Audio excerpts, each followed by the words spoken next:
everyone, welcome back to Create TV. Hey, what's up? We're glad to have you. Before we start, please subscribe to our channel. Ring that bell icon, would you kindly? Please also hit the thumbs up button. Give me your thumbs. Anyway, mesh bodies in Second Life. Do we need them? I guess yes and no. So one of the things that's happening in Second Life right now is they're developing a brand new mesh body that is, I guess, an upgrade over what their original body was when you first sign up. They have many free avatars available currently, but when you first sign up, ultimately some of the bodies seemed a bit weird. But I think now they're trying to upgrade so that it's more functional and less expensive, so that because right now it's very expensive to buy a mesh body. If you really want a very detailed, very, I guess, high complexity mesh body, then I would suggest shopping around. There is Signature Gianni.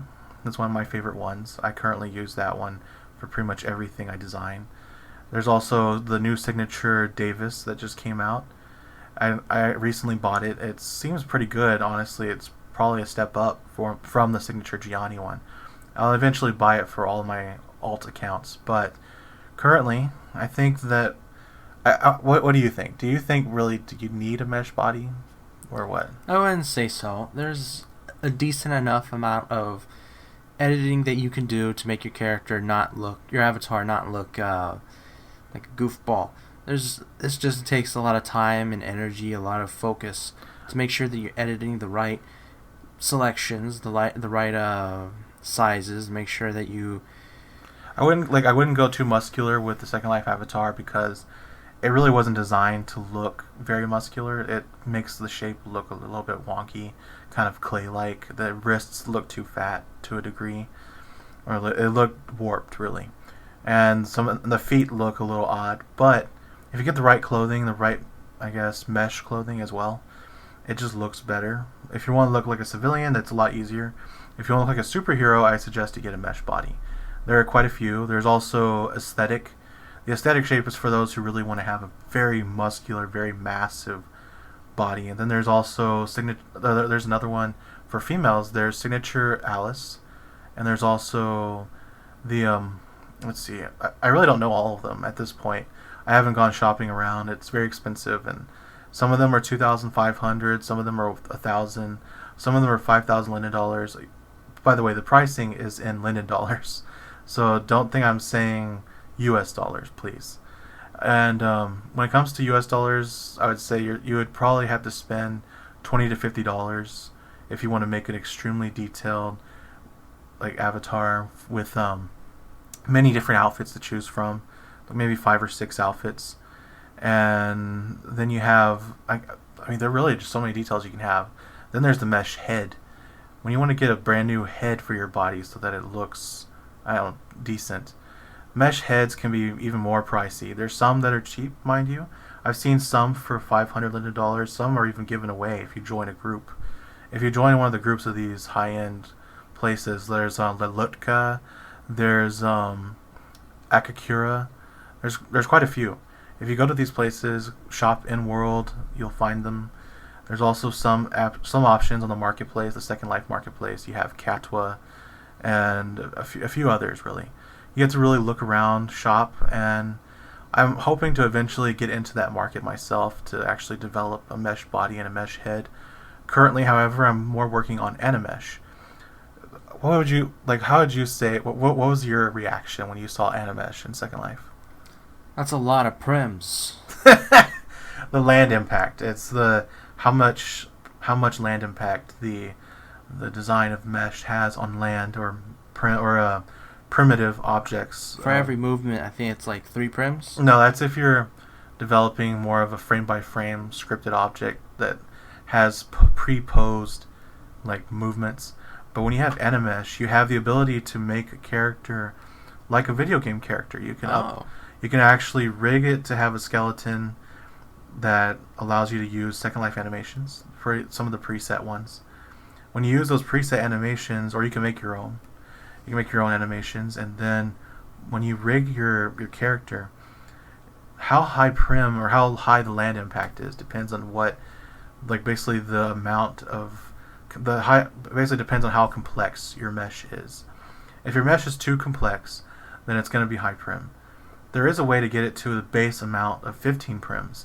15 prim land impact is I'd say the best option if you're really trying to make an Animesh character. Try to get it to that land impact. It can be costly if you don't have the experience in rigging, and currently I barely have the experience, so it's a constant trial and error. I'm just constantly seeing what I can do. Right now I'm developing a brand new NPC that is going to be usable across many different designs for either for sidekicks or for major superhero characters that we're developing, or you have also the common civilian or cops or nurses and doctors and such. I want the character to really serve multiple purpose for with this design. I want it to have many purposes that I can use it for, so that it won't be difficult to really alternate between characters and different things, because one of the things I used to do is use pre-made mesh that people either upload to DeviantArt or whatever, and ultimately I wanted to get away from that and make my own content and design my own mesh. And now I've gotten to the point where I can design any character I want. It's just now I have to rig it and set it up and design different textures so that I can make it more usable across different areas. Is Second Life a game? No, not at all. Not even close. And although it could be played like one, I would strongly advise not to do so. And don't call it a game around anyone else. Yes. If you call Second Life a game around anybody in Second Life, they will berate you. They will attack you because they are a bit offended. Crazy. They're crazy, but they're offended.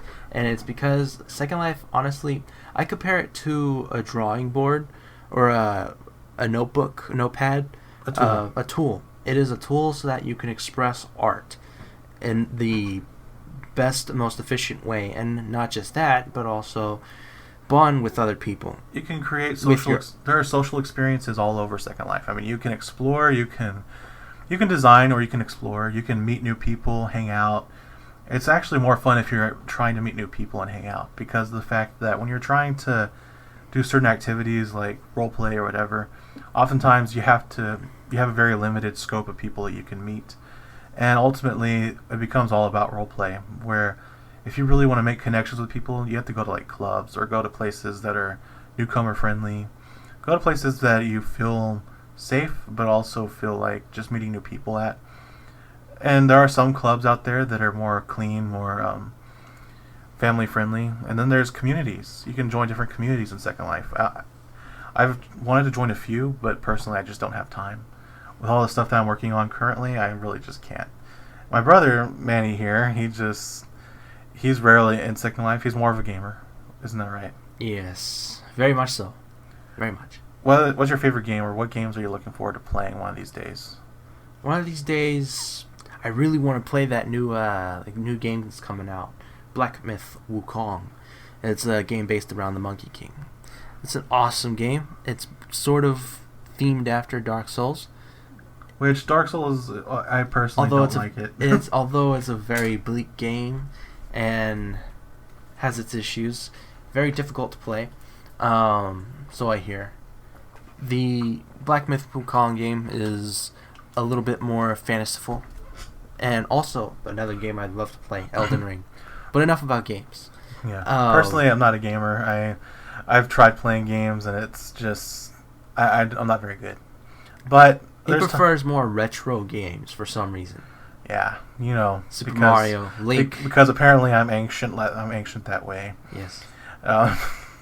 Stomping on mushrooms' heads and shouting out, "Ha!"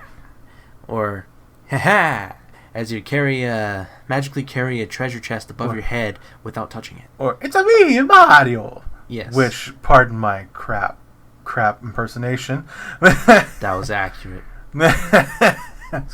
Anyway, one of the things that we're also working on is creating... The reason why I want to make these new NPCs in Second Life is because I want to add more life to the city aside from just people who show up, but people that you can... characters you can interact with just for fun.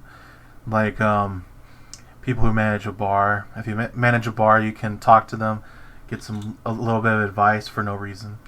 Or you can go to Gorditas and talk to the lady who owns the place, and there's different things, different facets to it, and just bumping into someone on the street and them going like, "Hey, I'm walking here." Or as you walk by, you might look up to the sky and see two strangers shouting at each other for no reason. Yep, just two people arguing across entire streets, just for no particular reason other than they're just happy to say hello. And then, but then you have people in a park just sitting, feeding a penguin, or not penguin, feeding a pigeon, feeding some squirrels, things like that. And there's just so many facets that you can have, or you can use Animesh for. I've seen people create animals that you can pet as you can have pets. I've seen actual squirrels running around in Second Life and birds flying around and all that. I want to add those type of things to the city so that when people show up, it's not just a static city. I want it to have some functionality. Granted, it's not going to be perfect and it's not going to be like a video game, but there's going to be things that I can do to add interactive nature to Elite City and many different locations that we have. And to make it a little bit more like a game just whenever we feel bored and want to, beat the crap out of something. We'll have NPCs that you can beat up. Things like supervillains, criminals, things like that. We have gangs that we developed that are for our characters, our comic books, but also for those who show up in the sim. There's the Jinsei Day, or in the region. The Shower Brotherhood, there's the Checker Squad, these are just names that we came up with for groups that are just basically factions. Yeah, they're factions. Factions that you can either join or you can fight against or whatever. They're just all. And join, we use the term very loosely. We don't really do role play in our sim anymore. Yeah, we in our region it used to be all about role play and stuff, but we kind of lost interest in it ourselves, and it didn't serve a purpose for what we were trying to do.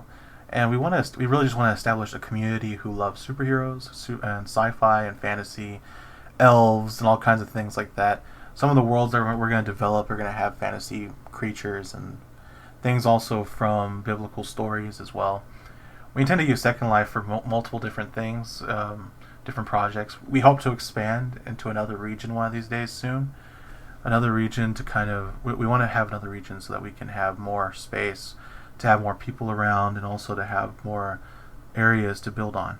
The more support we get, the more we can provide, the more we can give out to everyone that might watch our videos and everyone that is in our community already. We can provide them with a significant amount of content. Yep. We're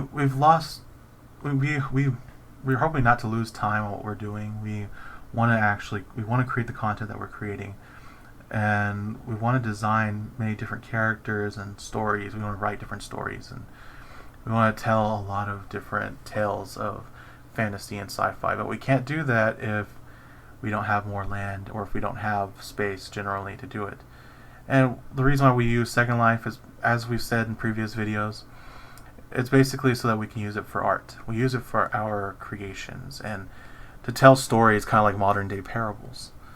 And when we meet people in Second Life, we honestly love meeting everyone that we have witnessed hanging out in our sim, in our region.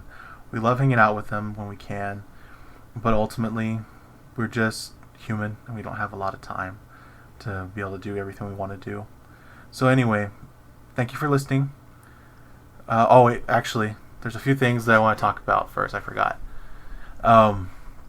There's one of the things that I've been working, where I've been going to a lot of the recent Second Life events for the recent birthday. We're actually in the 19th birthday of Second Life, and it's honestly one of the best things I've been to. It's fun to hear them talk about some of the upgrades that are coming. Granted, it's more for premium users, premium content users, people who are trying to, increase what they get monthly, and also technically you'll be paying more. But I think it's worth it. If you're a creator in Second Life, I think you'll definitely be worth it. Because, for one, they're trying to slowly eliminate upload costs. So you no longer have to pay soon for text. With the Premium Plus, you don't have to pay for textures. You don't have to pay for sound uploads. And they're hoping to eventually eliminate the cost for mesh uploads.